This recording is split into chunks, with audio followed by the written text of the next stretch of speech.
As I have said many times, I take responsibility, and nobody is more committed to getting this right. I am determined to leave the State Department and our country safer, stronger, and more secure. Now, taking responsibility meant moving quickly in those first uncertain hours and days to respond to the immediate crisis, but also to further protect our people and posts in high-threat areas across the region and the world. It meant launching an independent investigation to determine exactly what happened in Benghazi and to recommend steps for improvement, and it meant intensifying our efforts to combat terrorism and figure out effective ways to support the emerging democracies in North Africa and beyond. Let me share some of the lessons we've learned, the steps we've taken, and the work we continue to do.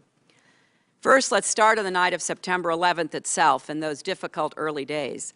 I directed our response from the State Department, stayed in close contact with officials from across our government and the Libyan government.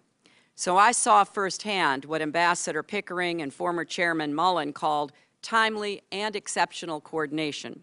No delays in decision-making, no denials of support from Washington or from our military, and I want to echo the Review Board's praise for the valor and courage of our people on the ground, especially the security professionals in Benghazi and Tripoli.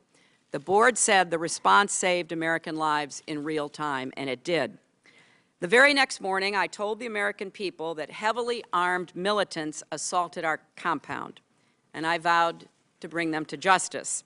And I stood with President Obama in the Rose Garden as he spoke of an act of terror.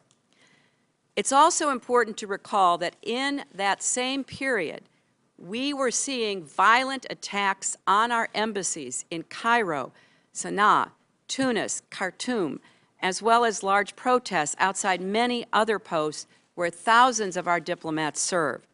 So I immediately ordered a review of our security posture around the world with particular scrutiny for high-threat posts.